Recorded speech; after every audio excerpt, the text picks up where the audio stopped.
सरकार का कार्यकाल जब भारतीय जनता पार्टी का पूरा हुआ है तो उस वक्त 69,600 करोड़ रुपीस का ऋण प्रदेश सरकार के ऊपर, और ये आंकड़ा बढ़ा चढ़ा करके कभी उसको 75,000 करोड़ बोल रहे हैं, कभी 95,000 करोड़ रुपए। हिमाचल प्रदेश में कांग्रेस की सरकार बनने के बाद उन्होंने लोन लिया है 1,000 करोड़ रुपए दिसंबर में लिया, 1,500 करोड़ रुपए जनवरी में ले लिया, और शायद 1,500 करोड़ रुपए लेने की और तैयारी है। इसको भी जोड़ रहे हैं हमारे खाते में। हमने कांग्रेस की सरकार के कंपैरिजन में वीरभद्र सिंह जी के नेतृत्व में उनसे ज्यादा लोन नहीं लिया, उनसे कम लोन लिया। ये एक बहुत मजाक का विषय बन गया है कि पैसा नहीं है और पैसा रोका जा रहा है। अपनी गारंटियां कहां से पूरी करनी वो इनकी जिम्मेवारी है। देखिए, इस बारे में तो कोई कॉम्प्रोमाइज नहीं होगा। संस्थान लोगों की मांग पर खोले गए हैं, चुने हुए प्रतिनिधियों की मांग पर खोले गए हैं, और संस्थान एक व्यवस्था के अनुरूप खोले गए हैं। मुख्यमंत्री की अनाउंसमेंट, और अनाउंसमेंट के बाद वो जब कैबिनेट में आती है तो कैबिनेट की अप्रूवल होती है, और कई जगह डिपार्टमेंट की ओर से प्रपोजल आती है। और ऐसे में वो संस्थान जो खोले गए हैं, बहुत जगह वो संस्थान चल पड़े थे, सुचारू रूप से चल पड़े थे, और उनको इस प्रकार से बंद कर देना, बिना रिव्यू किए बंद कर देना, तो ये निर्णय सरकार ने वर्तमान में जो लिया है, इसका हम विरोध पहले से कर रहे हैं, और ये विरोध जारी रहेगा, और आने वाले समय में और ज्यादा तीखा विरोध होगा। सिग्नेचर कैंपेन शुरू हो चुकी है, और पूरे प्रदेश भर में हर विधानसभा क्षेत्र में जहां संस्थान रद्द हुए वहां सिग्नेचर कैंपेन, और उसके बाद जिला स्तर पर और मंडल स्तर पर इस सारे मुद्दे को लेकर लोगों के बीच में जाएंगे। कि मैं बड़ा स्पष्ट कह रहा हूं कि हमारा सरकार का लोन जो है वो कुल मिलाकर के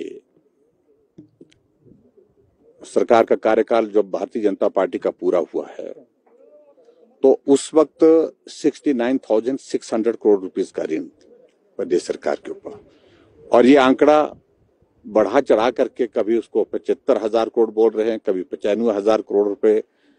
और मैं समझता हूं कि जो हकीकत है वो उससे छुपाया नहीं जा सकता है। जो फैक्ट्स है वो फैक्ट्स हैं। हिमाचल प्रदेश में कांग्रेस की सरकार बनने के बाद उन्होंने लोन लिया है 1,000 करोड़ रुपए दिसंबर में लिया, 1,500 करोड़ रुपए जनवरी में ले लिया, और शायद 1,500 करोड़ रुपए लेने की और तैयारी है। इसको भी जोड़ रहे हैं हमारे खाते में, जो उचित नहीं है। जब कार्यकाल उनका शुरू हो गया तो जिम्मेवारी अब उनके खाते में जाती है, तो इसलिए सुनिश्चित करना पड़ेगा उनको। इस तरह से नहीं हो सकता है। जो व्यवहारिक है वो व्यवहारिक होगा ही। और हमने कांग्रेस की सरकार के कंपैरिजन में जो 2012 दिसंबर से 2017 दिसंबर तक रही वीरभद्र सिंह जी के नेतृत्व में, उनसे ज्यादा लोन नहीं लिया, उनसे कम लोन लिया है। पुण्य देखिए, विकास कार्य के लिए सरकार की ये जिम्मेवारी उसको उनको सुनिश्चित करना चाहिए। बजट का प्रावधान जो नियमित रूप से होता है वो तो होना ही चाहिए, उसको भी रोक रहे हैं। जो नियमित रूप से बजट जाता है, विधायक क्षेत्र विकास निधि हमने 1,20,00,000 रुपए से बढ़ा करके 2 करोड़ की, हमने उसमें से 1.5 करोड़ रुपए जारी कर लिए, 3 किस्तें जारी कर दी। अंतिम किस्त जारी होनी थी 50 लाख रुपए की, उसको रोक दिया गया। बैकडेरी सब प्लान, डीसीपी हेड का पैसा और विकास में जनसहयोग का पैसा अभी तक भी डिप्टी कमिश्नर को जारी नहीं किया, वो भी होल्ड कर दिया गया है।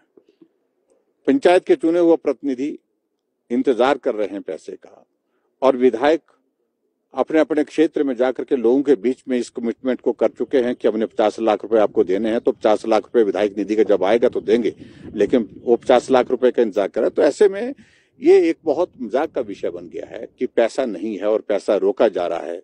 अपनी गारंटियां कहां से पूरी करनी वो इनकी जिम्मेवारी है, लेकिन इस प्रकार से जो चुने हुए प्रतिनिधियों का जो पैसा जो जनता के विकास के लिए एक जनप्रतिनिधि के नाते उनको देना है, उसको इस प्रकार से नहीं रोकना चाहिए। तो लाइबिलिटीज देखिए, लाइबिलिटीज तो कैरी ऑन होती हैं, हमेशा होती है। इनकी लाइबिलिटीज, पिछली सरकार की लाइबिलिटीज हमने क्लियर की, हमने कभी इनका जिक्र नहीं किया।